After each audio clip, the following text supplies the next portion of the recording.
Hi, everyone, and welcome again to another one of my podcasts on GetHimItSpiz22.com.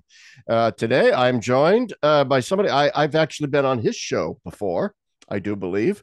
And That's now right. I thought, well, you know what? Maybe it's time I got this dude on my show because he's an interesting young guy, not so young anymore, but a lot younger than I am. It's Mr. Dom Dalmasso. And Dom runs the Logos Project podcast, hmm which has done a lot of really good interviews. How long have you been doing that now, Dom? Oh boy. I think it's been 2.5 years now. I'm not exactly Yeah. sure to be honest. And I think I was on it last year or maybe even 2 years ago. I can't hmm even remember now. I've been on Yep. so many they kind of run together, but yours stood out. And I don't say that to be Garrett. Oh, I've been on so many podcasts. I can't keep track. But I have, I've been on a lot of them. They're a Yeah. dime a dozen these days. But the ones that are that stand out, hmm you remember. And what stands out about your podcast is, I think it's balance, it's intelligence, it's theological depth, and so I did want to get you on here. Now, the Thank you. immediate provocation for me reaching out to you, there was a Facebook post that you had maybe a couple weeks ago now, 2 3 weeks, that was, I thought, very profound and very interesting. We'll get to that in a second. But first, I want to let my viewers and readers know, well, who is this guy that runs the Logos Project? Why does Chapp have him on?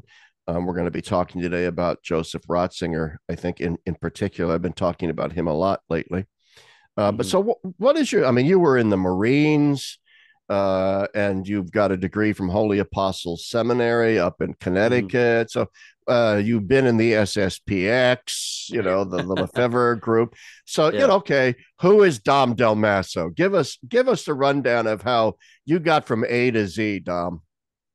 Yeah, well, I grew up in the Society of St. Pius X, and it was precisely during the pontificate of Pope Benedict that my family transitioned to the Fraternity of St. Peter because of Summorum Pontificum, among other things. It was a gradual transition.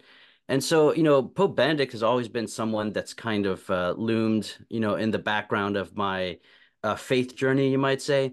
But so many pieces kind of came together, which led me to take a deep dive into his theology. And I have been enjoying myself. It's quite incredible. And I've been trying to allow his theology to shape not just how I think, but how I act, which he would really be happy to hear that. But well, so after we joined the Fraternity of St. Peter, I joined the Monastery of Clear Creek in Oklahoma, which is a daughter house of the Monastery of Foncombe in France, which itself is a daughter house of the Monastery of Solesmes, which is part of the whole liturgical movement history with Don Yeah. Guéranger and a lot of history there, and I learned so much. But it was at Clear Creek that I guess my faith took a turn because having growing up in traditionalist circles, and I'm trying not to be too harsh anymore. I used to be a lot more harsh with trads.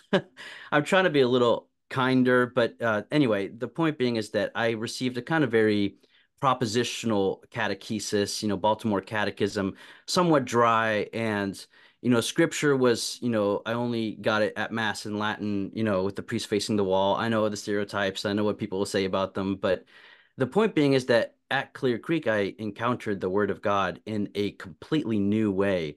And a lot of this, of course, is my fault because, scripture was always available, so it's on me to appropriate it, but I encountered it in a way that was much more relational and dialogical, which fed into my discovery of Pope Benedict later on.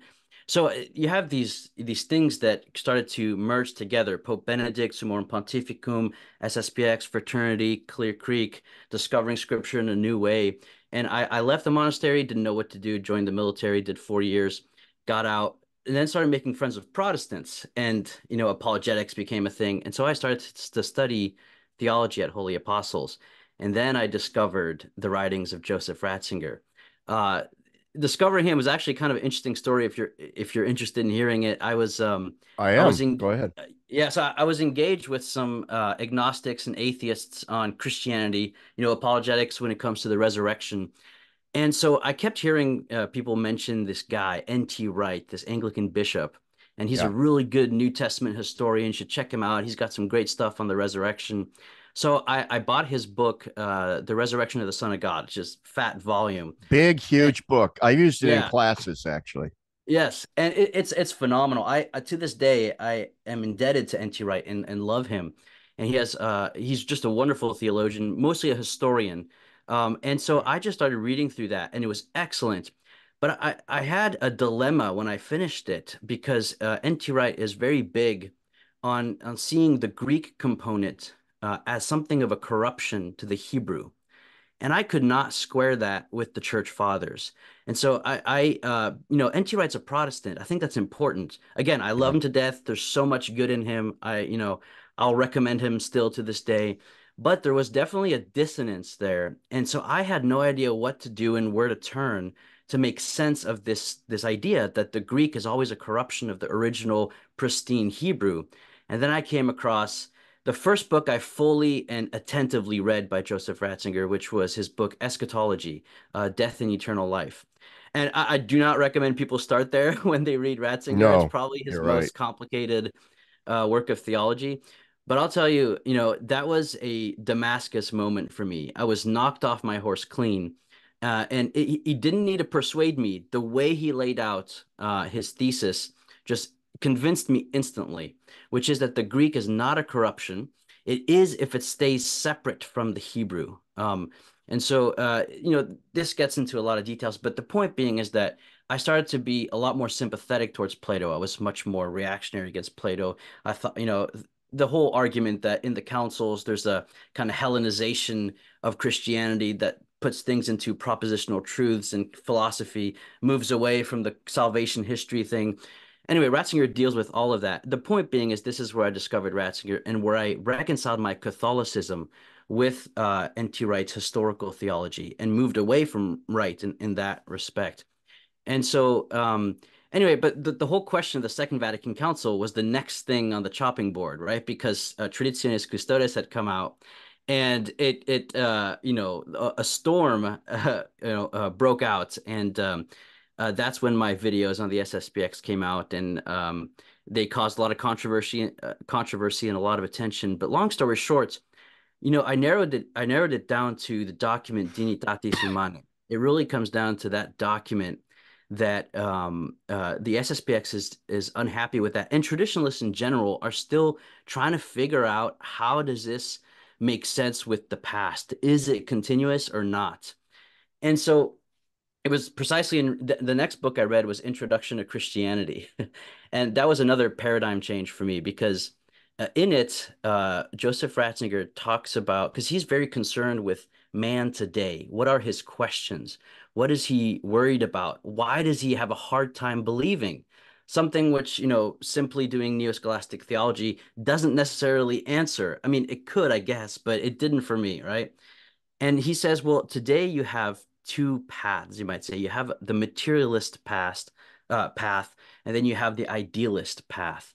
The materialist is that, the material world is all there is, and mind kind of emerges from it, like through at the end of a process of Yeah. evolution. And so reason comes after chaos in a certain sense. And Ratzinger says, well, if that's the case, then, reason, it undermines itself, right? And there's no rational argument for reason. And so that can't be the case. And the next path is idealism. And here he says, well, if everything is in the mind of God or in someone's mind, right, then nothing has its own autonomy, and therefore everything is God. And we're in a kind of pantheism that actually will denigrate humanism, a proper humanism, and the human being. So what's the answer? Well, he says Christianity, of course, right? It's his book, Introduction to Christianity. Yeah. And his answer, and this is really ironic because it ties into Dignitatis Humanae, he says, Christianity could be called a philosophy of freedom. And what he means by that is that there's a third option, and that freedom is that everything is the thought of God, but released into its own independence and therefore has its own freedom. And that's what accounts for the objectivity of matter. And so it's a third option, which turns out is the older option of the church fathers. But he develops it, and this ties into this is my journey understanding the council, right? He This is develops it. beautiful. I'm loving this. Keep going. No, he develops this, and I started to realize precisely with Dignitatis Humanae, the first thing the document says is that we do not contradict or condemned the past proposition that for freedom to be authentically free, it needs to be directed towards the truth. Okay, everyone's happy. The second premise is that we are not, however, saying that freedom determines truth. That's the liberal perspective. Yeah, that's right. So what's the third option? What is Dignitatis Humanae saying? Well, Dignitatis Humanae is saying that truth, in order to fully be truth, must come with freedom. And so, in a certain sense, it's not just a continuity because it's not the same teaching, and yet it's not a contradiction because it doesn't contradict the prior proposition. Neither is it liberalism because it's not saying that freedom determines truth. But the point being is that I started to see that the heart of the controversy on the Second Vatican Council was not, in fact, the nature and grace debate going on with de Lubac, although that's part of it. The heart of the controversy was that initial draft, De Fontibus Revelationis and Dei Verbum. In the former, you had a propositional understanding of truth. In the latter, you had a relational and personal understanding of truth. Suddenly, it made sense to me that if you understand the world, through the Christian eyes as a philosophy of freedom, right, then the person becomes the category of truth itself. And that makes sense with the Trinity. If God is truth and the truth is a communion of persons, then relation is the prior category over and above substance, which is derived from relation. And so suddenly, this idea of freedom and truth made sense to me of Dignitatis Humanae and of what Dei Verbum was doing in breaking from that schema, which was seeing truth in a way that was too static and moving in a way that's truly a development without being a contradiction. So, in other words, there is a genuine change, is what I discovered in the Second Vatican Council, and it does go in a different direction. So, you might say it does change directions, but it's not in contradiction. It's just something new, but it's not something contradictory, is what I discovered. And that answered so many of my questions and continues to answer my questions as I approach the church's teaching. So just to add more about this, I mean, de Lubac comes up here with his book, Catholicism. Dignitatis Humanae, what it does is it kind of gives us a propedeutic for a global Catholicism, a Catholicism that's more Catholic, a more Catholic Catholicism. One way I like to put it is Benedict and his friends, like de Lubac and Balthasar, right? They're more integralist than the integralists because they give room to a freedom that can make a Catholic Catholicism possible. And to me, that's brilliant. And so, anyway, Yes. so I've been sold on that. That was my way out of the traditionalist way of seeing things, and without falling into the kind of liberal path either, but going with people like Ratzinger, and really making sense of things, and then sharing that online, and people have been helped by it. They tell me so. Wow. Yeah, I hope all of my viewers and listeners for the past 5 minutes or whatever it was that took you to go through that was listening very carefully yeah, because that story, even though I was never an SSPX, as a young man, I was very much a traditionalist. hmm, We didn't call it that then. I read yeah, things like there was no internet, so I read papers like The Wanderer, yeah, which was kind of the remnant of its day, and yeah, it was the Taylor Marshall of its day.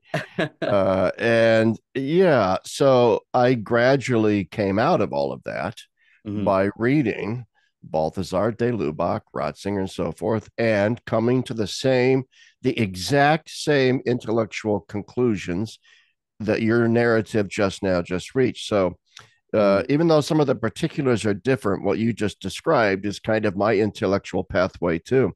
So yeah, I think that's really insightful. And I want to come back to something you said about sort of De Fontibus was more propositional hmm, and De Verbum was more relational. I just did a thing on De Verbum with my friend Rodney Hauser a couple weeks ago, hmm, maybe about 3 weeks ago. And we talked about how the Council Fathers rejected De Fontibus Revelationis.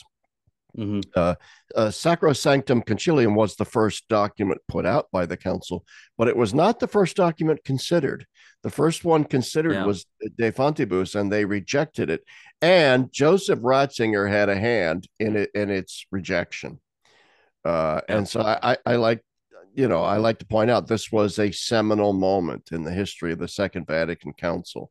That's when the the nub, council. I think. Yeah. Go ahead. No, go ahead. No, no, I just wanted to say because a lot of people, speak. Well, I don't want to drop names, but a lot of people will, use the Lubac as a punching bag, which is just such a horrible thing. But anyway, but the point being, really, it's Ratzinger, and the fact that Yeah, people actually like him because of the liturgy, which I appreciate as well. But it's really him that's at the center of the change of direction. Now, maybe I'm exaggerating a little bit, right? There's a lot of converging factors, but it's really Dei Verbum to me that is the hermeneutic, right, of yeah. continuity, of reform, of interpretation of the council.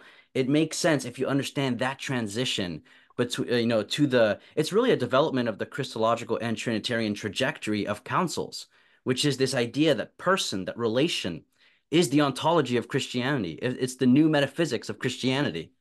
Oh So yeah. God, this is so good. That's right. You know, if we truly believe that ecumenical councils build from previous ones deepen, I mean, it's simply not true. For example, that the Council of Chalcedon merely repeats what the Council of Nicaea said, just in a Mhm. slightly different way. Now, there's something. I mean, you go from Nicaea through Constantinople, through Ephesus and Nestorius and Cyril of Alexandria, onto Chalcedon, and then even beyond. You see Mhm. that there is a real deepening of the church's understanding of things, and there's no rupture. It's in Mhm. continuity, That's but there right. were also slight corrections, of course, along the way, saying, okay, Yeah. maybe homoousios could lead us to an overly monistic understanding that Christ is God, but not really human. And so we have to nuance Mhm. that. And so, yeah. And so Vatican II, gosh, I think you've nailed it. It's the relational aspect of the person, beginning the Trinitarian Mhm. persons, then translated into understanding of human personhood. Relationality as a transcendental property of being that kind of defines yeah, all of Yes, that's yes. there. And that's the lens through which we should read Gaudium et Spes, because it is a controversial document, as people who have studied the council know.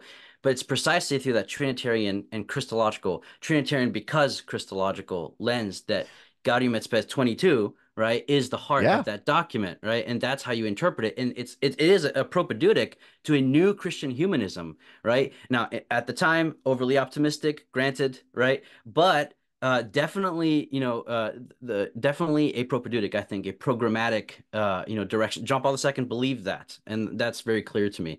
But Yeah. go ahead. No, no, you go ahead. Well, there's something else that I've been thinking about Vatican II and Joseph Ratzinger. First of all, as a theologian, if we appropriate him more, a lot of the tension and fighting in the church, I think, wouldn't be completely resolved, but it would head in a direction that's constructive. If we put Ratzinger in dialogue with, I read a lot of Thomas and I read a lot of Ratzinger, and to them, together they fit well for me because they have different ways of writing, very different. Ratzinger's a musician, right? His theology is a symphony.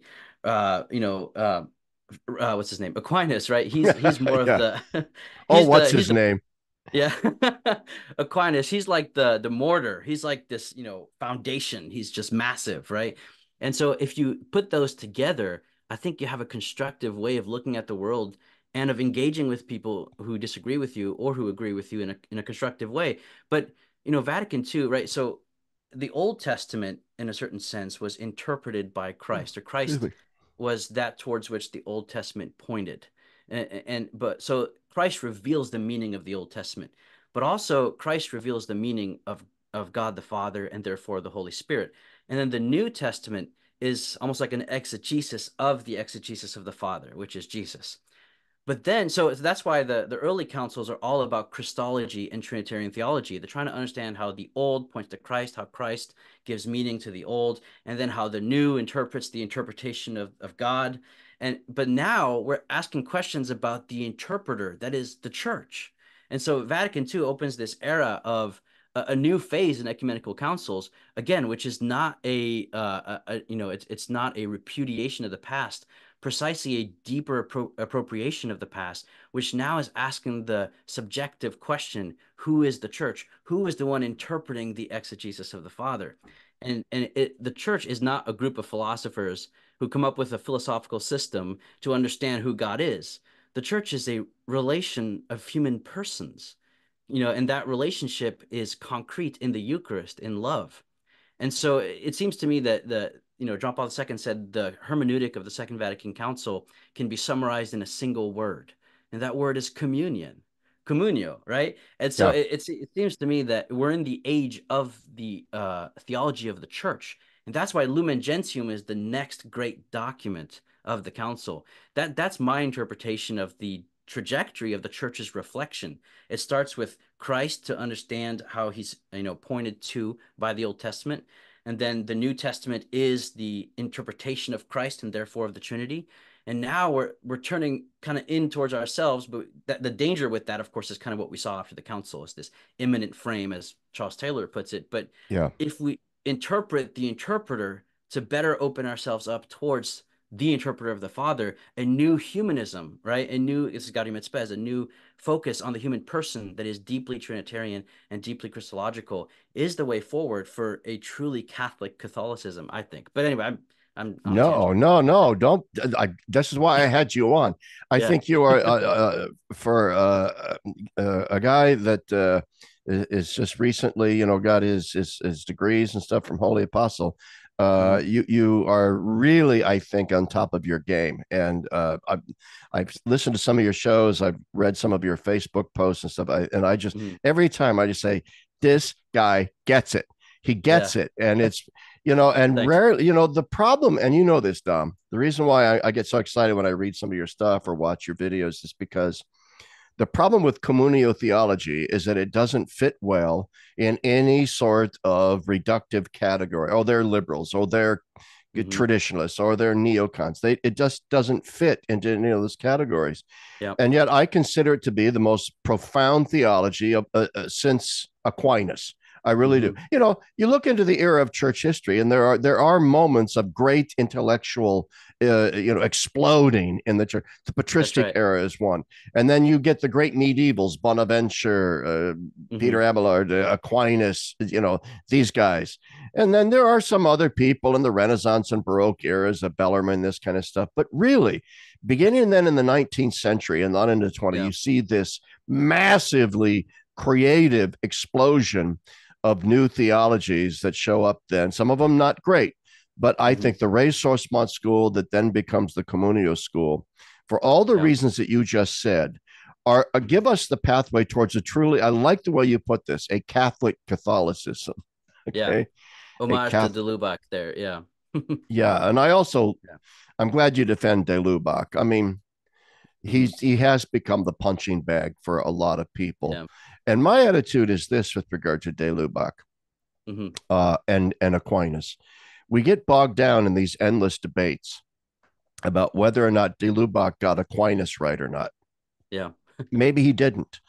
Yeah. Uh, but at the very least, two things. Number one, I think Aquinas was ambiguous on the topic of nature and grace because Aquinas was not trying to answer the same theological dynamic, the same questions that we're trying to answer now. He had a different Hmm. set of concerns. And so he sounds like a De Lubacian understanding of nature and grace at sometimes. At other times, he sounds positively, Yeah. dualistic. And so my attitude is, at this point, as great as Aquinas was, I'm willing to set Aquinas aside in the topic and ask the deeper question: was de Yeah. Lubac right about nature and grace?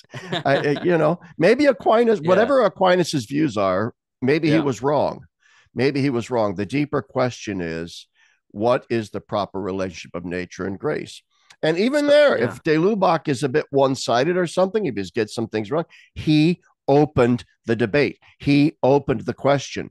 And therefore he's to be given great credit for that. Otherwise, we'd be still stuck in a form, a really horrible form of neo-scholastic two-tier Yeah. metaphysics. Anyway, no, I'm ranting and No, raving. no, no, Go no. ahead. That's Go great. ahead. So when it comes to the nature and grace debate, I've just picked up Surnaturel by de Lubac because everybody's talking about it and no one's read it because it's not translated. I mean, there's this Right. subsequent work where he adds nuances and stuff like that, but no one's really read it. So I've decided, I'm just gonna go to the horse's mouth.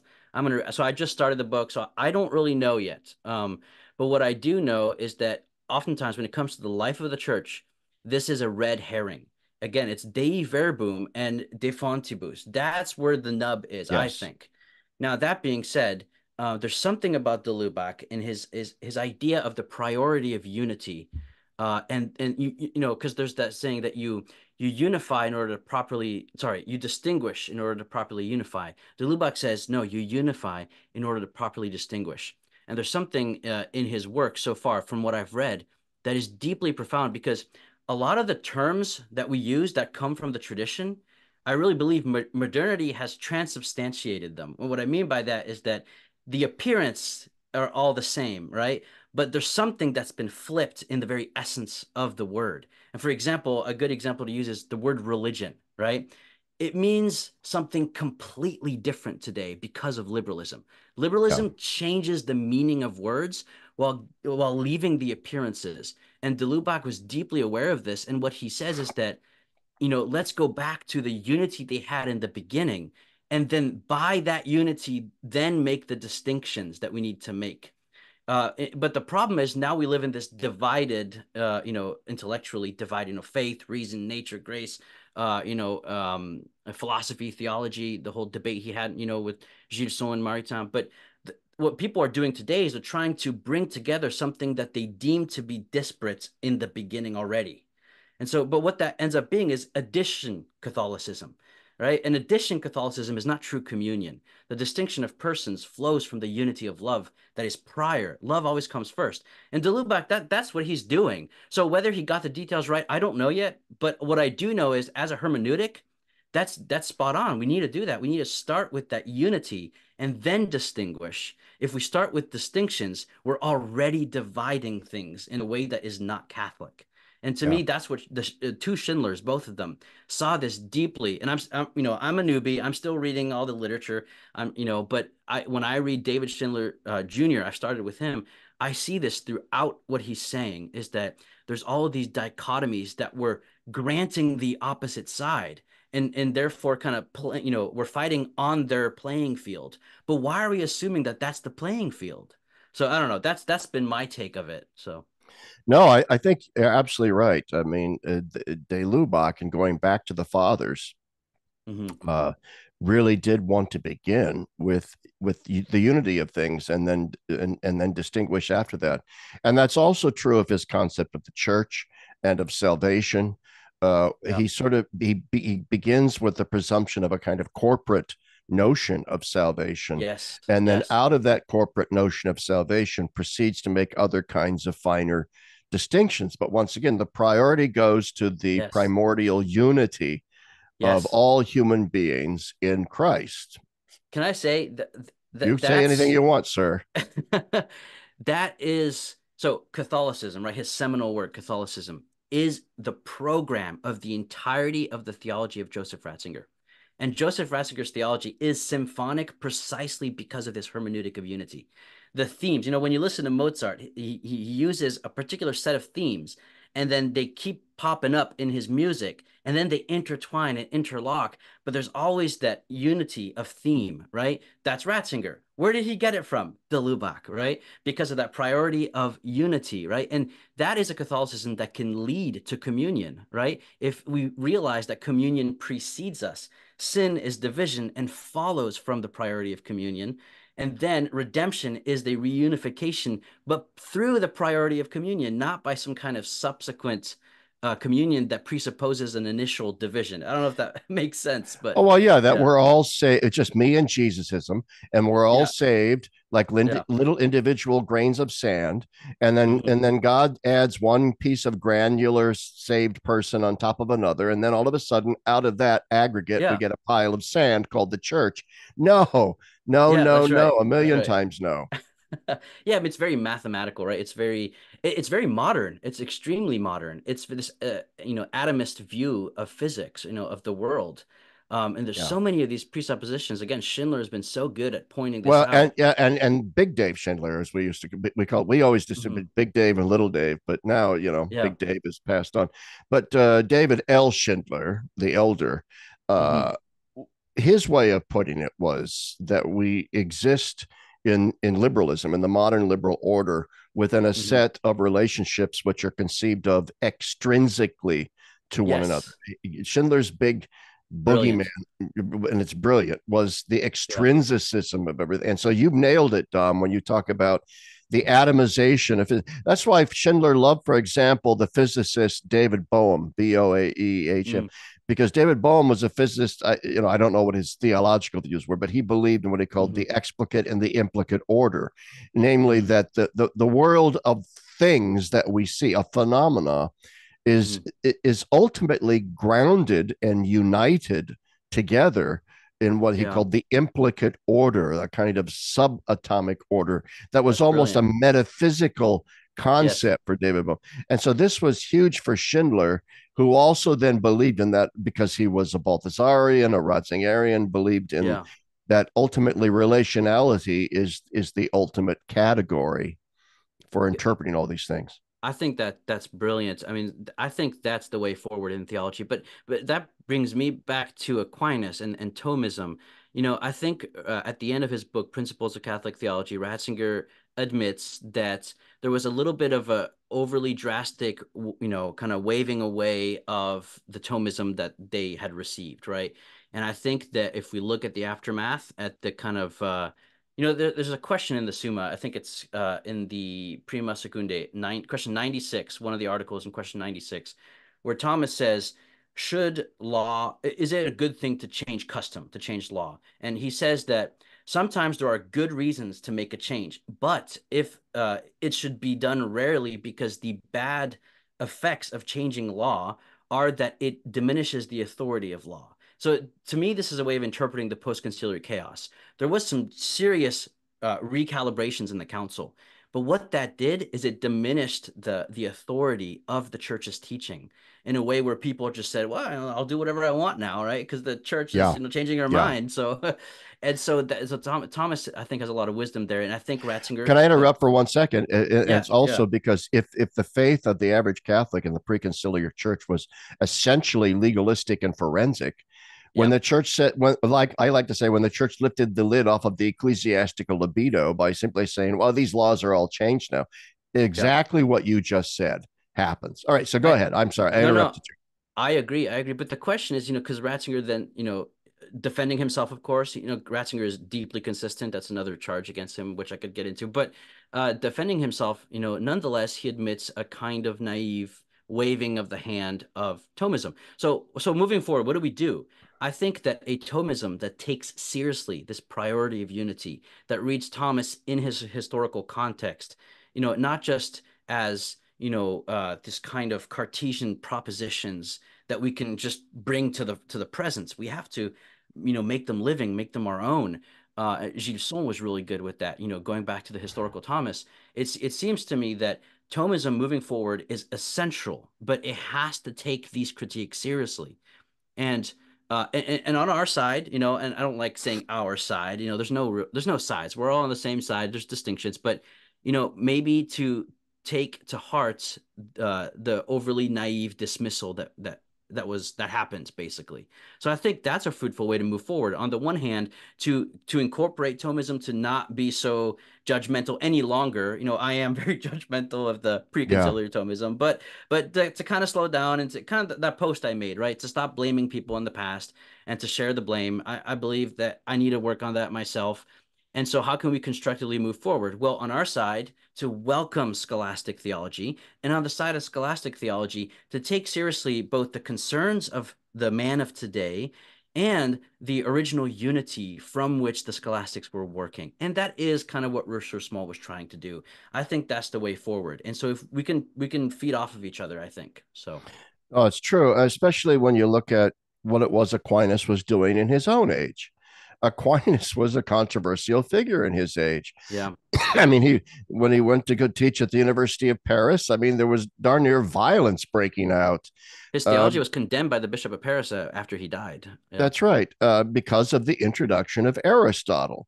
Yeah. And, in the eyes of the people of that time, and the church fathers were more Platonic than Aristotelian for sure. They knew more hmm about Plato than Aristotle for starters. But Yeah. Plato, of course, when you read Plato and you read Aristotle, hmm Plato does come across, well, he's the religious one, he's the Yeah. spiritual one, he's the one. always Yeah. talking about the soul and stuff like that. So he just seemed like, oh, well, that's the philosopher that we're going to use here. Yeah. Aristotle it appears at first glance to be more secular, to Yeah. be Yeah. less concerned with divine things.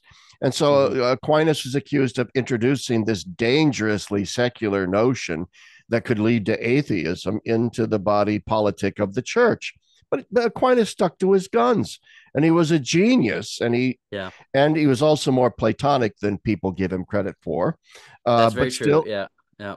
so the point being, right, that I think you're absolutely correct that in order to be a good Thomist, we not only need to follow certain Thomistic principles, we need to propositions, but we need to follow the Thomistic pedagogy and methodology, which was, hey, let's take a look at the spoils of Egypt here. Yeah. Let's take a look at Yeah. what's out there and how can we creatively apply it to the world of right now. So I, anyway, so you yeah. mentioned blah blah blah. I just got an email that was important that I I got You're distracted good. for a second. I'm You're looking good. down at this guy. Oh geez, it's from Well, my can I friend just say real Matt quick Lever. Go about ahead. you said about Aquinas being more Platonic than people think. I read this book for undergrads. It's pretty dense, but it's for undergrads. It's called The One and the Many by Norris Clark. Norris Uh, Clark. yes, and it opened up Aquinas in a way that was just incredible for me, like it very formative. And Norris Clark points out that the structure of Thomas's theology is Neoplatonist.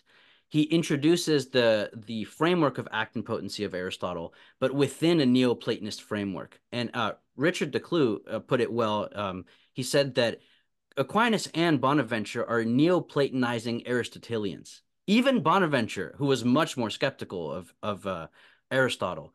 And I think that what this points to is a kind of dialectic between Aristotle and Plato.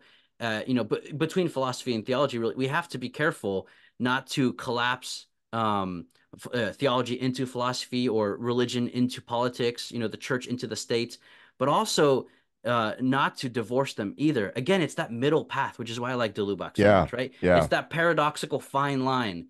And I think that we have to keep that in mind when something becomes overly one-sided, which is the criticism about before the council. And I don't want to ruffle any feathers, but then I think it's just not healthy, even if they're correct on details. It's just not healthy because the truth is much greater than us. We don't come up with it. We are encountered by it, and then we think it through. Aquinas would be spinning in his grave if what I said there was something that people denied. So anyway, yeah. Yeah, no. People have pointed out that the entire schema of the Summa, for example, follows the Platonic schema of exitus reditus, Yes. meaning Yeah. that, creation can be explained to be is that which sort of goes out from God, exits from God. Yeah. But then in this Neoplatonic scheme, gets sort of reabsorbed into God in a kind of monism, a reditus, a return. But Yes. then Aquinas and other Christian, the Christian father and Aquinas, they adopt that exitus reditus scheme, but then they Christianize it, right? The Yeah. reditus is through Christ and isn't just a reabsorption into God, like a raindrop going Yes. into the ocean, right? No, but this goes back to Ratzinger and his introduction to Christianity. The problem originally with the Neoplatonist schema wasn't the schema, but it was some of the presuppositions, which is Right. emanation is not something free that comes from God. It's almost like a necessity. And here Ratzinger will say, no, it's precisely freedom that makes creation to have its own independence in a way where a relationship can be established, a relationship of love between creator and creature. And so again, Ratzinger, I think, shows here he's synthesizing that whole trajectory That's in right. a way that's Exitus and palpable. creation are slightly different concepts. Exactly. Yeah, exactly. And so Ratzinger, but the genius about Ratzinger is that he knows who he's talking to. He's talking to me and you. He's talking to us, modern people. And he knows what things prevent us from believing. And he wants to get around that. And that's why I love him. Anyway. No, I agree. And I read Introduction to Christianity, I believe, when I was like a sophomore, junior undergraduate, maybe at age 20 or so. And I just, Mhm. at that age, it was like trying to get a sip of water out of a raging fire hose, Yes. squirting it. But still, I had the instincts to know there is something really profound here. And so it was a book I just kept coming back to. Hmm. over and over and over again. Yeah. But even I think Ratzinger would admit the book has some flaws in it. And Hmm. if he had gotten a chance to rewrite it, Yeah. there might have been some changes, but still, it's this brilliant book. So anyway, Hmm. let's get on to. I want to get onto that Facebook post, and Yeah. you just mentioned it. So you had to do with let's not go back and revisit the past and just heap blame on people. So Yeah. unpack that Facebook post for us, because that's I was reading that and I thought, wow, this is good Yeah. stuff. Go ahead. Well, what I was trying to get at is that there's a lot of chaos in the church. And you could say, speaking more poetically and not precisely, that there was a kind of mass apostasy after the council, a kind of turning in on oneself. Ratzinger calls it a kind of worship of the golden calf. And this repudiation of our heritage, which makes a lot of people angry, and it made me angry, and sometimes still does. But I think that it's just not productive, or for first of all, for your own salvation, right? To be angry at others for the mess that you find yourself in. And so this applies, I think, for the kind of, what people say, the boomer generation, the 60s, I don't know, whatever they call it nowadays. But the basically all the people in the 60s, 70s, and 80s, the silly season, right? They are mad. The younger generation is angry at these people. And some of the people who were able to rise above that during that time period, I think, are people like you, like communio theologians. I think communio theologians also have a little bit of resentment towards the neo-Thomists, and again, I understand that perfectly well as well. And then the some of the younger generation are angry at communio people for being angry at the neo-Thomists, and they want Thomas back. So everyone's angry, right? And what's the solution? I think it's the Our Father, right? The Our Father is a realization that I am guilty. This is what Paul says in Romans in chapter 2 and 3, right? Everyone is guilty, right? Like, Yeah. you've been acquitted. So why heap blame on others when you are the one that is blameworthy and that has been acquitted? And then furthermore, if you read I think one of the problems with the way Romans has been read, especially since the Protestant Reformation, it's kind of because of Augustine, really, is that it's been read in a very individualist way. Romans 7 is about the internal struggle of Paul, but it's not. Paul is talking about Israel as a whole. This goes back to Delubach. He's talking about corporate Israel, the corporate personality, Adam, right? The corporate man. Yeah. And so when one is guilty, when someone else is guilty, I share in that guilt, especially if it's your father's, right? Because you're their sons. And if you hate your fathers, you're going to hate yourself because your identity comes from your father. This is the son says, Jesus, right? I have nothing other than what belongs to my father. His own existence, his own individuality comes from the father, which is why he's able to be one God with the Father. The point being is that Jesus is the example here of one who takes the blame of others as the Son of Man and doesn't heap blame on them, but takes it upon himself and forgives. And so when we become like Christ, we forgive others because we've been forgiven. And that resentment can be transformed into a long suffering, a bearing of the guilt of others. And this reminds me, I just read Margaret Turek's book, Atonement, and it floored me. It was a phenomenal book. It answered all of my questions about the atonement in a beautiful, succinct way. It was just incredible. And it seems to me the way forward, holiness in the church today, with all of this resentment that we all share in some way or another, in the middle of this chaos of eating each other apart, is to stop, breathe, pray, repent, realize that God has forgiven me, and then to take on the guilt of others and to move forward in suffering for others out of love. It's to be Eucharistic. That to me, that's the only way forward. And I've been even online. I've bashed on the SSBX, and I stand by what I said, like my arguments against them. But I just don't think for me that's a way forward. I need to stop looking for who to blame and just start becoming a living Eucharist, as Ratzinger would say. And I think that's the only way to just have peace in your own soul. And I know that the more I think that way, the more I calm down and the more I'm able to open myself up. The person opens themselves and becomes cosmic, right? And to love others and thereby to love myself, because when you hate others, you end up like really disliking yourself, especially if it's, your fathers or the generation before you. So that's kind of what I was trying to get at in the post, is that we need to stop, and the internet fuels this. We need to stop blaming and being angry. And that's not to say that there isn't blame. It's just to say that we share in it by being part of the same body. And so let's face up in ourselves, in our persons, to that guilt, and bear it in a way that atones, that transforms it for others. Like that's the only way forward, it seems to me. Anyway, that was the gist of it. And I thought it was brilliant. I remember sitting there being floored as I was reading it because first off, I agree with you. Margaret Turek's book, and I recommend it to all. I've interviewed her on this show with Rodney I saw Hauser. that. Yeah. But anybody that wants to get a grasp on the nettlesome issues that surround the theology of the atonement, you can do no better really than Margaret Turek. She teaches at St. Patrick's Seminary in Menlo Park, California, which is near San Francisco. hmm And her book on the atonement is simply called The Atonement. Is really good. What's good about it is that it's not very long. It's hmm long enough, but it's not very long, and it's Yeah. eminently readable to somebody who's got a basic grasp of theological ideas. And hmm so I really would highly recommend it to people. I would also recommend, if you're more theologically advanced, you read Ratzinger's Eschatology. You could Yes. also read Hans von Balthasar, Volume 4 of the Theodrama, which is Balthasar's soteriology, where he deals with the atonement.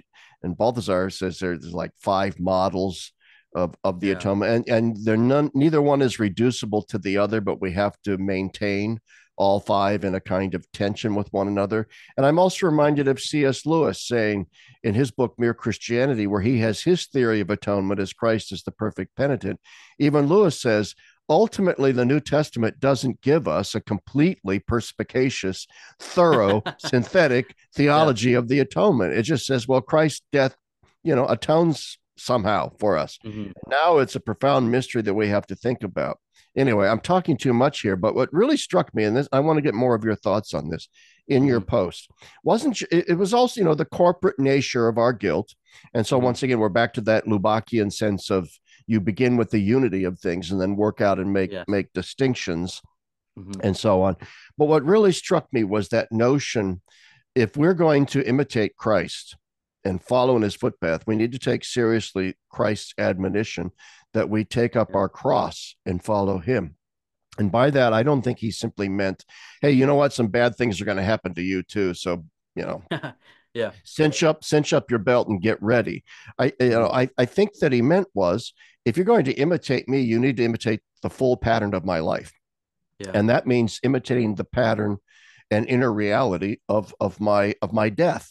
So we Yeah. have to enter into, like you put, we have to become Eucharistic. We have to enter into the Paschal mystery. Well, what is the Paschal mystery? What is that? It's the mystery of vicarious suffering that atones for sin. What hmm in the heck does that mean? St. Paul says, Christ became sin for our Yeah. sakes. We need to make up what is lacking in the sacrifices of Christ. Well, what's lacking in the sacrifice? Well, what's Yeah. lacking is me, you, us. Yes. Okay, in the sense that Yes. we have to now glom onto that somehow and enter hmm into it. So, what is severely lacking, and once again, it's the individualism of today, and I'm going to get your comment on this now, and I'll shut up. But what No, is no, go severely ahead. lacking today in our hyper individualistic, very Protestantized sense of salvation Yes. is this notion that for the Christian, to whom much is given, much is expected. We are not just saved by hoarding Christ to ourselves. We are saved precisely, as you said, through the Our Father, forgive us our trespasses as we forgive those who trespass against us. We are saved by entering into that vicarious pattern of suffering for the evils of others. And hmm this, I think, is a dimension of the atonement that has been undersold in the tradition and is now Yes. being retrieved. It's one of those things that we see in modern communio theology that to me strikes me as something really, really profound and a deepening of our understanding of salvation. Anyway, you go. I'm done talking. Now you go ahead. I couldn't agree more. That's brilliantly put, and that's exactly right. And I think it's a lot of credit goes to Saint Therese of Lisieux here. Yes. Yes, and as Margaret Turek points out in her book as well, and Ratzinger in Introduction to Christianity, although that's more to do with atheism. But the point being is that what we see in Therese, this young, innocent 24, she dies when she's 24, if I remember correctly, is she wants to become love, the heartbeat of the church. She wants to become the Eucharist in a certain sense, right? And she wants to bear the atheism of others, right? And especially today, I mean, let's look around us, right? Today, it's a world, as Ratzinger puts it, the eclipse of God is all around us. So bearing that absence is the way where we can make God's presence in a paradoxical way present. And that goes back to Turek's book, which is phenomenal. And it talks about the presence of God in his absence, right? And so I think especially today that's the way to move forward. And I had something else to say, but it slipped my mind. But I really thoroughly agree with what you're saying. Yeah, I mean, there really was a time period in the church, especially in spiritual theology, where it became overly individualistic. And Yeah. I think this is something de Lubac raved against, and Ratzinger would agree with him in this. And so I think it's also I think partly I don't want to oversell this, but it's partly what contributed to the political philosophy of Marxism, which is an alternative to communion, but just without God, because religion wasn't giving communion in a corporate Yeah. sense, in a societal and cultural sense. And I think de Lubac starts the ball rolling in a powerful way. But Ratzinger's theology is a very powerful response to Marxism, the most thorough I've ever come across. And again, I haven't read that much, but from reading Ratzinger, he has a chip on his shoulder about Marx. Because he sees Marx as extremely dangerous, precisely because of his astuteness, Marx's astuteness in pointing out a lot of the individualism and the sufferings it causes. Anyway, so the point being is that vicarious atonement understood in that corporate sense is the only path forward towards an integral humanism that will be an alternative to the atheistic humanisms that we've seen devastate our culture. And so I'm kind of rambling now, but I'm thoroughly agreeing No. with you. I think you put it Yeah. beautifully. Yeah. And then the importance of De Lubac's book. Read Ratzinger, obviously, Introduction to Christianity, but read De Lubac, The Drama of Atheist Humanism, because I think that book influenced an entire generation of young scholars leading up to the council to make them Yes. realize that the answer is not to reject humanism, but to Christianize it from within and to out humanist the humanists, to Yes. show that our vision of what it means to be a human being is actually the far more profound vision. I'd also like to say, I'm glad you brought up Karl Marx, because a lot of Americans, I think, especially younger Americans, Hmm. born after the fall of the Soviet Union and so on, but even before then, Yeah. uh, they fail to understand the pervasive influence of Marxist intellectual thought in Hmm. Europe, in particular, Yeah. in the 20th century. We don't completely grasp or understand how in European intellectual circles, your choices were either some version of nihilistic Nietzschean existentialism Yeah. or Marxist intellectual analysis of history, the dialectic of history, or Hmm. Catholicism. Those were your three intellectual options, and that's Hmm. why, yeah, Ratzinger did have a chip on his shoulder with regard to Marx. So did De Lubac and Yes. Balthasar and that whole thing. And I'm reminded too of the late great Italian philosopher Augusto Del Noce. I don't know how familiar you are with Del Noce, but I've heard uh, of him, but I haven't read him please yet. Yeah. read more Del Noce. I think you'd like Yeah. him, Dom. Del Noce is constantly grappling with, he died in the 80s or 90s, I think, but he's constantly grappling with Hmm. the ongoing influence of Marxist intellectual thinking in European life. And when we really need to, I think keep that ever before us as Yes. we read people like Ratzinger. Go ahead. No, that going back to the post I put on Facebook, I brought up Dostoevsky because De Lubac also brings him up. And the reason why, I mean, if I finished the Brothers Karamazov a couple months ago. It took me a while to read, but I finished it finally. Yeah. And Dostoevsky, in the beginning of the book, it's a brilliant book. Everyone pick a year to read it and just spend time with it. It's just an incredible book. But Dostoevsky is a true Christian humanist. and de Lubac seized on that very well. And Dostoevsky says you're either an atheist socialist or you're an Orthodox Christian because he's Russian, right? But the same applies to us, right? Either you are some kind of Marxist, a social justice warrior, or maybe like a kind of secular capitalist individualist, or you're a Catholic, right? If you're Protestant, you're the capitalist individualist. But the point being is that Yeah. you have two options on the table: a Catholic humanism, right? A truly universal Christian humanism, and then the atheistic humanism of Marx, Nietzsche, and the kind of existentialism of Sartre, right? And Ratzinger spends a lot of time on Sartre, which I find really helpful because when I read Sartre, I feel like he's what he's saying I can relate to. That whole kind of the other is hell, that kind of finding your own freedom and your own meaning. Even though we know we shouldn't do that as Catholics, that meaning comes from God, we still live that way in this pagan world. And so Sartre he's a window into our own souls in a certain sense, our own guilt as modern people. And I think Ratzinger does a beautiful job at showing that only the dependence of love is the true freedom of man. And that these guys have Yeah. answers to our contemporary questions, problems, and sufferings. That's why I like them so much. That the Ratzinger's insight, and I love what you just said, Dom, is that the essence of modernity, and you see it in Sartre, and you see it even to a certain extent in Nietzsche, is that existence precedes essence. Hmm. All right. And what they're rebelling against is this hyper essentialized notion of everything that then does become Yeah. kind of oppressive.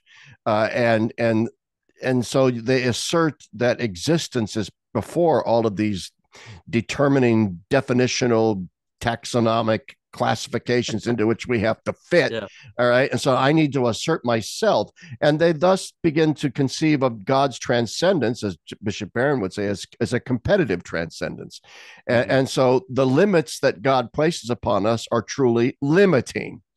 And if Yes. I want to be unlimited, I have to throw off those limits. But Ratzinger, you correctly point out, in a relational, personal way of approaching, Yes. with love having the priority, the limits God places upon us delimit us.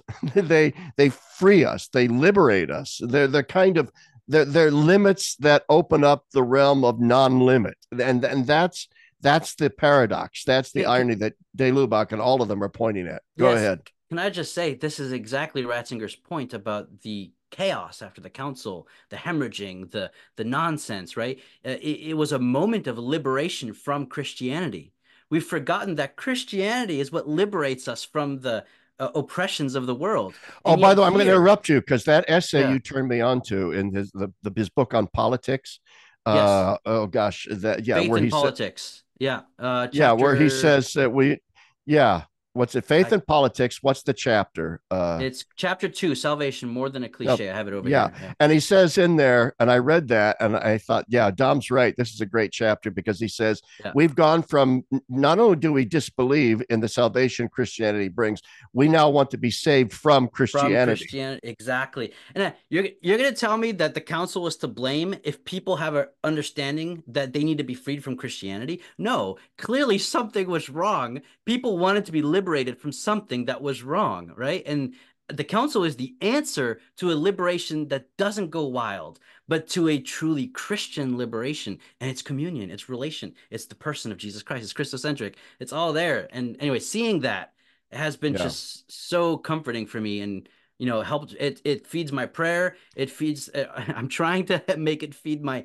actions when I relate with people, even though that's a Well, struggle. But yeah, yeah. that's true. I mean, like you said in the post, and what you're trying to do ultimately is to build something more corporate and to understand why we don't necessarily want to have just a knee-jerk blaming of the people that created this apostasy because they were, Yes. as you said in the post, they were fleeing a form of Christianity that they found oppressive. Yes. Rightly or wrongly, they found it oppressive. They Yes. felt as if what the church was doing at the Second Vatican Council was saving us from the church. That's right. That's you know, right. Exactly. Yes. and so now we're free to be Catholics that are churchless in a sense, or we get to make up church as we see fit, and the Yes. church is now greening. Now some on you on that post criticize you for that, saying, hey, I was alive in that era, and that's not true.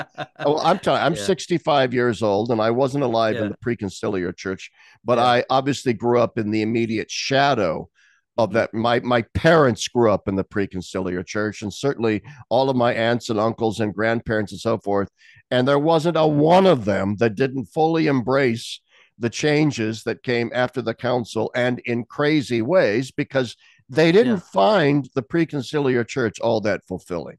Can I add And something that's, to by that? the way, I'm not saying that Yeah. once again to blame. I'm just saying that Yeah. this was their perception, and we have to understand it. So go Yes. ahead. No, I just want to. I'm not going to blame anyone. Facebook, the way it works is just it's very impersonal.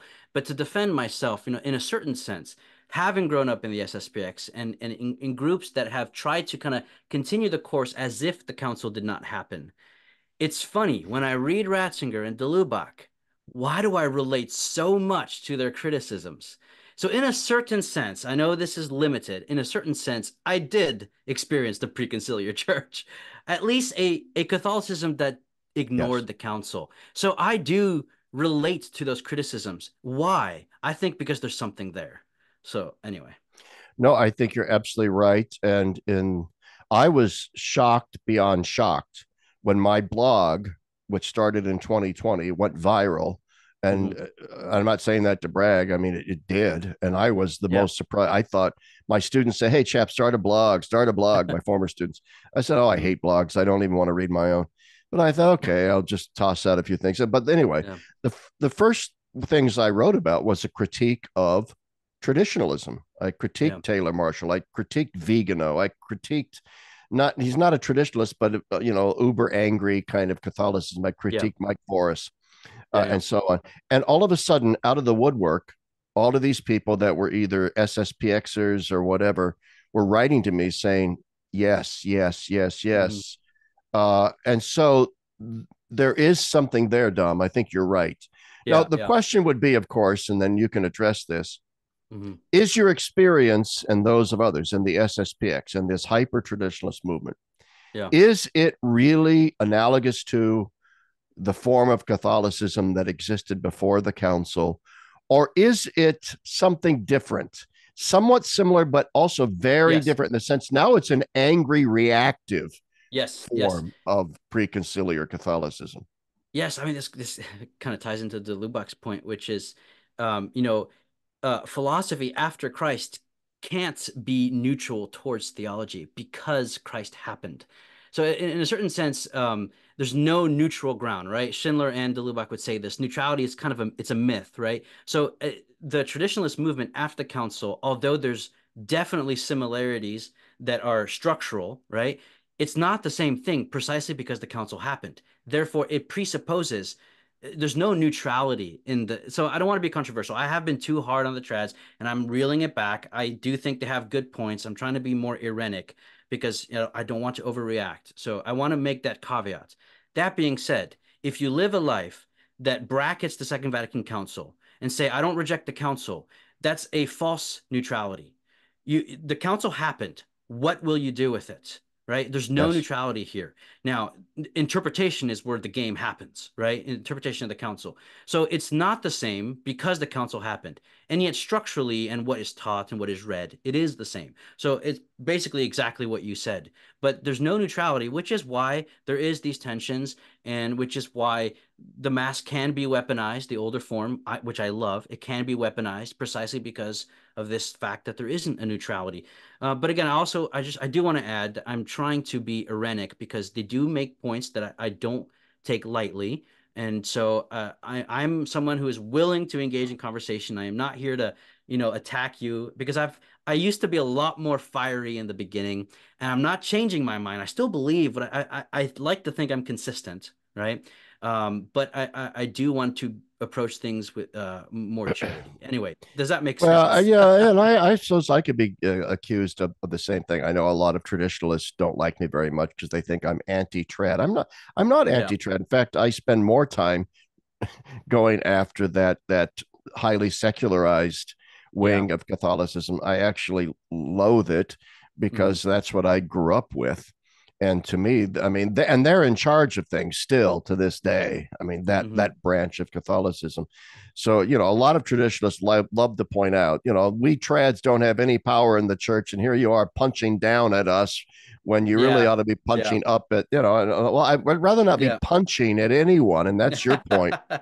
Yeah. And my point isn't to punch. My point is really, I'm desperate. I think you're the same way. I'm just desperate to get people to see that there Yes. is a theological pathway that Yes. is there at our fingertips to help us negotiate these dangerous waters, to help us make sense of Vatican II, which, as you said, it happened, deal with it, and to Yes. move forward. And that is the theology of the Communio Ressourcement School, the theology of John Paul II and Benedict and these guys. And yet it just seems to be ignored in the Yeah. church these days. I do want to say, like you said, I don't want to punch anyone, but I will say, as a historical phenomenon that has its own way of thinking, I completely disagree with traditionalism. And I think the council is the correct answer. So, ideologically, you might say that's where I stand because it's provided me with a hermeneutic that makes sense of so much more than the narrow hermeneutic of traditionalism. And so, I just, no, I do not, I reject that way of viewing the world. Oh, So, that's right. And that's why they're critical of the verbosity of Vatican II, the verbosity of the Catechism of the Catholic Church. And they love the new credo of Bishop Schneider, which it's yes, no, Uh, yes, no, yeah, yes, no, yes. binary sort of answers to things. And Hmm. and the fact is as I said in an interview on Timothy Flanders' show, which is very good, The Meaning of Catholic, and he's a Hmm. traditionalist. But so I don't hate traditionalists, but it was the Yeah, show yeah. was about Athanasius Schneider's book Credo, and it was an interesting Hmm. conversation. And I don't hate Credo. I'm just saying here's the deal. Here's why I don't think it's the answer, and here's why Vatican II and the Catechism of the Catholic Church are more verbose than they are. It's because Hmm. there there are two forms of Catholicism that were leading up to the council. One is this dialectical form of Catholicism, as I like to say, and it was a Catholicism contra mundum. It Yeah. was it was a series of yeses and nos. We're going to expose error. We're going to preach truth, and that's that. And it was mainly a series of rejections, rejections, rejections. So it's very dialectical. Yeah. But the resource mod school of thought was more analogical. They wanted to find points of contact between Catholicism and the world, that overlapping area where there's the spoils of Egypt that we can appropriate and we can, in a sense, enter into conversation with the modern world in these elements. And that's going to require a more discursive description of the faith, more theological description of not a series of yeses Hmm. and nos, but a more broadly narrative description of salvation history and theology. Everything that you did in like the first 10 minutes of this interview, laying all of that out. So I agree with you, Dom. Not only do I think that Second Vatican Council isn't a bad thing that we need to, I think it's great. I think does it have deficiencies? Oh yeah, you can Yeah, take the sure. second half of Gaudium et Spes and throw it out the window as far as I'm concerned. Yeah. All right, because it reads like a globalist NGO, of the UN wrote it. Okay, yeah, it has Yeah. problems, but Hmm. overall, Dei Verbum, Lumen Gentium, certain elements of Dignitatis Humanae. I mean, I think this is clearly the Hmm. theological path forward. Anyway, end of my rant. Go No, ahead. I completely agree. I mean, so the thing about the council, this reminds me of de Lubac. He brings this up in Catholicism about doing theology on the terms of the heretics, right? That will make it so that you are reacting and negating and not presenting in a positive way the wholeness of the faith. Whole in Greek means Catholic, the Yeah, Catholicos, right? And so Vatican II is precisely a Catholic council. Now, they all are because they're ecumenical, which is another way of saying Catholic. But this one was the most ecumenical precisely because the most bishops were there, but also because we're at the dawn of a new form of globalization, right? Now, I'm not advocating for some kind of weird like one world order Freemason thing, right? yeah, But the fact of globalization is ahead of us, right? Because of technology, because of the economic system, the market, all that kind of stuff. Pope Benedict talks about this in Caritas in Veritate, and the fact of the matter is, how are we going to be not just relevant, but offer a humanism that will secure a true development for humanity in a global world where Catholicism has something to say? It can't be with anathemas right now because that's just Yeah. not the landscape. And so, in a certain sense, it is another development. We're moving on towards a more Catholic way of approaching a very different world. So again, de Lubac and Ratzinger, to me, have been very enlightening in understanding the Second Vatican Council, its import, its importance, and really, it's a propedeutic. It really is a propedeutic, It really and is. it's a springboard. It really is. Yeah. And encountering that global world, what we cannot do is what so many of the church still continue want to do, is to simply embrace it and say, well, let's baptize this. Yeah. Yeah. That's That the opposite extreme. Yeah. that God's grace is everywhere, and we just need to stand in solidarity with these very positive movements towards the unity of, you know. So you get like elements in Fratelli Tutti in the Pope's encyclical that kind of read like the second half of Gaudium et Spes. You know, God bless Pope Mhm. Francis and everything. Yeah, I'm not like those who say, oh, he's a heretic. No, but Yeah. still, there's an element of that here, and I think Hmm. this is what irritates me the most about this papacy. It's not heresy. It's not this. It's not that. It's that there seems to be a return to a less critical appropriation of the world. Let's put it that way. A less Yeah. critical. Yeah. My take currently is that if you look at the history of the papacy, especially, because we've talked about the kind of neo-scholastic hegemony before the council, papacies can have aspects that I think are, unhelpfully oppressive, right? Where authority is understood in terms of mere power and getting things done according to how we want it to be done, right? So papacies can be criticized, constructively in charity and all that kind of stuff. Um, at the same time, I've reading these guys, Ratzinger, de Lubac, Balthasar, Guardini, has helped me make sense of the papacy of Pope Francis while not preventing me from being critical as well. So I like to think I Yeah, have a balanced view. I like to think that, I don't go around, you know, uh, encouraging dissent, right? I don't right. think that's good.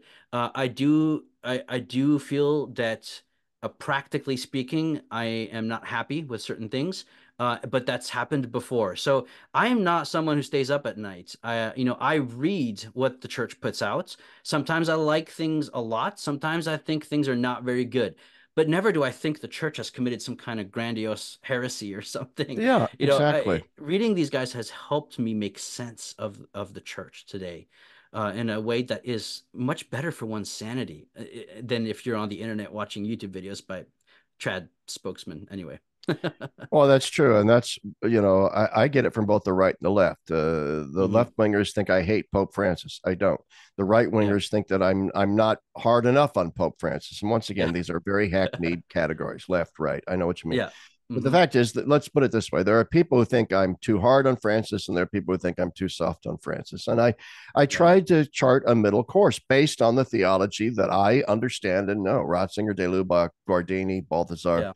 Yeah. to a certain extent, even Congar and people like that. And Yeah. so I look at that and say, okay, we need to dialogue with the world, appropriate what's good from the world. We need to move out into the world, engage the world, suffer through the evils of the world vicariously in our soul, like Christ did, and yet Hmm. also, you know, be as be wise about it. Don't be naive. To be critical of the world as well, and that's so. I'm not on the trad camp of world Hmm. rejection, and I'm not in the Bishop Cardinal McElroy camp of, well, let's just embrace the rainbow alphabet and move forward. I just Yeah. I just don't think that that's a critical enough appraisal of what's really going on. I think a good example is Bishop Robert Barron. I mean, Yeah, from the very beginning, I've been a fan of his work, and to me, he represents the best response in America of the missionary zeal of the council, and leading with beauty. He takes in these theologians and a big Aquinas guy. I think that's a must for someone who wants to be a serious Catholic theologian.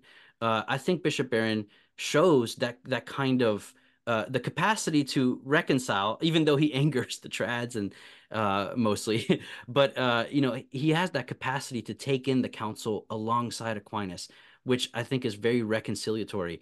And he has that missionary zeal that the council sought, right? That Pope Saint John the Yes. 23rd really wanted. And so to me, he's doing exactly what the council asked for, and he's a very good example of it. So Oh, absolutely. And people know, who follow my blog, know, I mean, he's a friend of mine. I greatly admire him. I've known him for 20, 30 years. Great guy. And I agree with you. But notice, I mean, he's attacked by the traditionalists, and hmm he's attacked by the more progressive. left Yep. wing Yep. progressive camp of hmm things because he doesn't fit into any of their neat little political That's right. categories. Yep. And yet he is the bringing together. He loves Thomas Aquinas. I mean, he Yes. began with Yes. Aquinas and then moved into Newman, Balthasar, Yes. Yeah. and then the Resource Moscow. So he brings them together, and he is, and this he doesn't get enough credit for this. Bishop Robert Barron is an absolutely brilliant theological scholar, and he does not get enough credit for that because That's he's so moved yeah. into a more popular venue. People don't read his scholarly books like The Priority of Christ and things like that. Yes. Really brilliant scholar. I just read his commentary on Second Samuel and another book on the Eucharist he wrote, and I'm like, everyone knows Bishop Barron from YouTube, but my goodness, he's a real scholar. People need to start reading this guy. And Matthew Levering came out Yeah, with that book on his theology. I the just theology ordered it. of Robert Barron, Yes, yeah, and I had some people criticize that, friends of mine say, "Oh my God, this is kind of unseemly that Robert mm, Barron would have his own publishing house publish a book on his theology. How narcissistic?" No, not at yeah, all. The fact of mm, the matter is this: all right, that his theology is not known, and what is known is misunderstood, and so there is actually a great need precisely for the effectiveness of Word on Fire and what Robert Barron is trying to do. There's a great need for this book by Matt Levering that I would recommend, The Theology of Robert Barron, in order to dispel a lot of the nonsense that is out there right yes, now. Oh, and Bob Barron believes that everybody goes to heaven, or yeah, Robert Barron doesn't care about social justice. But look, I mean, yeah, look at him. For example, he interviews the Jewish guy Ben Shapiro, and then the yeah, traditionalists hate him for that interview yeah, because they yeah, they misconstrue what he said to Ben Shapiro in that. Where in that interview, Barron says Christ is the privileged way to salvation, and they jump on that. And hmm yet, look, Shapiro asked him, "Hey, am I basically screwed because I'm a Jew? Am I going to go to hell?" And yeah, Barron said, "No, no, no, no. I mean, and when Barron says that Christ is the privileged way, all he means is explicit water baptism and explicit membership in the Catholic Church is the hmm hmm privileged path to salvation, but not the only path." But he immediately states that all salvation comes from comes through Christ. Christ. Yeah, hmm All salvation comes. But the trads, Barron says Christ is just the privileged way. But this yeah, is why that book on his theology, I think, was so necessary in order to yes. dispel some. But anyway, gosh, now I'm on a pro Robert No, I mean, rant. presenting one's theological vision or the fruit of one's prayer and study is precisely a service to the church. It's not some kind of, Yeah, hey, look at me, I'm so smart. It's precisely that's what Pope Benedict did. His theology, he understood it as a service to the church. So, I think that's yeah. wonderful. Yeah. Yeah, I mean, if you look at the entirety of that Ben Shapiro interview, the whole last half of it, Robert Barron was talking to Ben Shapiro about how Jesus is the fulfillment of Judaism, how Yeah. Jesus fulfills the prophecy, monarch, the prophets, the king, the priestly elements of Judah, the temple, and so on. Yeah. And Yeah. so he was evangelizing Ben Shapiro. Shapiro, his view of Jesus is that Jesus was most likely a zealot, a hmm revolutionary who wanted to lead a rebellion against Rome and got himself killed, and then his followers come along and create essentially this resurrection cult around this Yeah. revolutionary who got killed. N.T. Wright, this is where N.T. Wright is good, right? He Yes. he Yes. really Yes. puts the death knell to any of that Yeah. silliness. So in other words, Yeah. Barron's looking at Shapiro and saying, okay, this is his view of Jesus. I need to evangelize him by disabusing him of that view of Jesus. Not hmm saying, hey, by the way, Ben, if you don't come to Jesus, you're going to go to hell. That Yeah. wouldn't have worked. But anyway, go ahead and then we can wrap this up. No, I mean, yeah, about Jesus, the historical Jesus. I mean, this is an area where Joseph Ratzinger, Pope Benedict XVI shines, of course. His Yeah. theology is profoundly biblical. He begins and ends with the New Testament. Everything goes back to the Jesus of the New Testament. And of course, for Ratzinger, the Christ of faith is the historical Jesus, and his series, Jesus of Nazareth, is a must read. But one thing I've discovered about that series, and I think this is a good place to end about Pope Benedict, is that that series is the tip of an iceberg. When I picked it up for the first time, I hadn't read any Ratzinger, and I only read like a couple chapters from the first volume, and I told myself, that was nice, kind of, what's the big deal? And I've returned to it after having read Introduction to Christianity, Eschatology, Principles of Catholic Theology. And the second time I read it, it was a bombshell. It was like four-dimensional. It's the tip of an iceberg. And this is where he shines. He understands modern scholarship and he critiques it from within in a brilliant way and presents us with the true face of Jesus Christ in that series. It's really incredible. So that would be what I recommend people to read, would be Jesus of Nazareth series. But just understand it's the tip of an iceberg. There's a lot underneath the surface there. Yeah. So anyway. Oh my goodness. I couldn't agree more. Those volumes on Jesus of Nazareth that he wrote while Pope, just amazing. And Mhm. especially great time during Lent here as we're heading up to Holy Week to read those things. Yes. Hey Dom, you know what? This has just been nothing short of fantastic. I Thank can't you so thank you. much for having me on. I also want to say, Larry, I've been watching and reading your stuff from the beginning, so I'm a huge fan. I really appreciate your output. Well, I know you have because Yeah. yeah, you had me on your show a couple years ago or whatever it Yeah. was. So I figured, well, the guy's following my blog at least a little bit. Yeah. And I do appreciate that very much. So we've got a mutual admiration society going on here.